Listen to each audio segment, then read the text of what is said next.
Raptor7717 here, and I'm going to review the Coby Snapp. Okay, let's go to the box. It says you get 4x digital zoom. That's not very good. It says you get 0.3 megapixels. That's not something I'd be bragging about on my package. You get more than that in your mobile phone. I get more than that in my mobile phone, and my mobile phone is about, how old? At least 7 years. Uses SD cards. One good thing about it, 1.44-inch LCD display. That is there. 2 hours of recording time with a 4 gigabyte card. I can't tell what that says. It does say 4 gigabyte. Okay. It's almost too small for me to read with my eyes because I'm blind. It says it goes to YouTube. It does not upload directly to YouTube, but and I wouldn't upload it to YouTube either, but whatever. Video. Photo. So it does take videos and photos. The entire thing is all flipped out on that side of the package. Flip it round. And you have features. We have another picture of it. Okay. Let's open up the box, see what lurks inside. Okay. USB extension cable so that it can mate with itself or something. I'll show you what that's for in a second. Some other stuff out. Okay, there is a user's manual. I think that's what that is. I really can't actually tell. Oh, there it is. There it says user manual. You have some few warranty cards and crap, and you have a thing of software that barely works. Okay. Get a nice handy carry bag. It's always handy. Yeah, rip, tear. You get component video leads that plug straight into a very, very small jack that's on top of the device itself. And then you reach finally and pull out the last thing in the packet, and you get a lanyard. So you actually do get quite a few things with this device, but the device isn't good enough to warrant them. Here is the Coby Snapp. That's kind of a neat feature. Okay, let's look at it. You have a tripod mount there, which is actually kind of nice. You have your AV component lead there.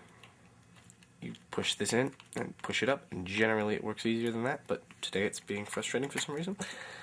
Your USB port thing pops up. It's quite nice.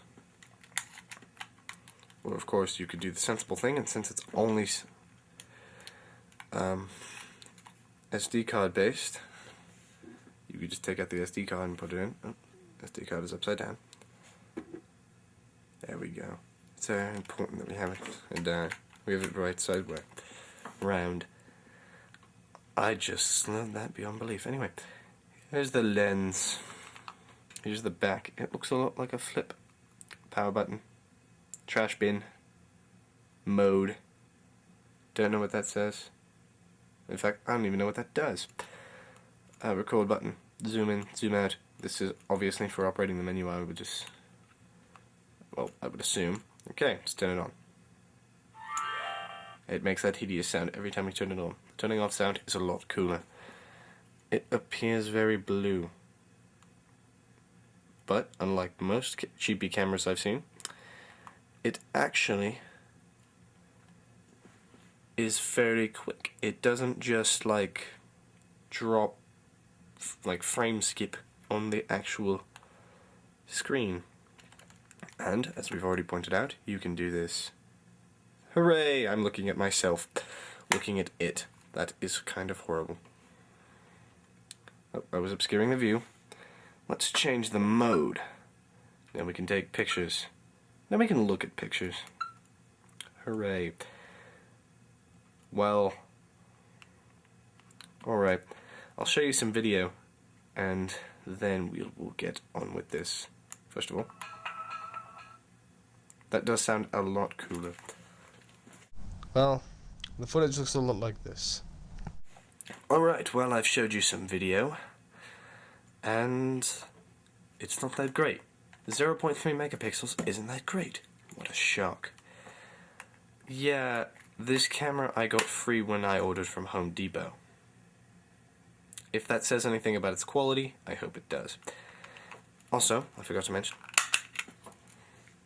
it takes 2 AA batteries, which is kind of handy.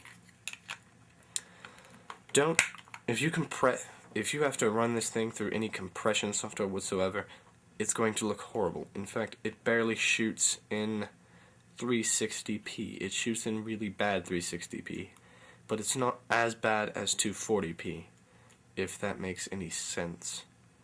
So I have no idea what it's shooting at, actually. But if you put it through a really decent program, it runs alright. And I actually have put things on YouTube since I don't have a small camera, and my camera is fairly big. You probably can't see that. Whatever. So, it does work, and it was cheap, but if you're actually going to be really serious about having a camera that you can carry around with you, it's not the camera for you. I couldn't tell you what the camera for you is, but just don't get that one.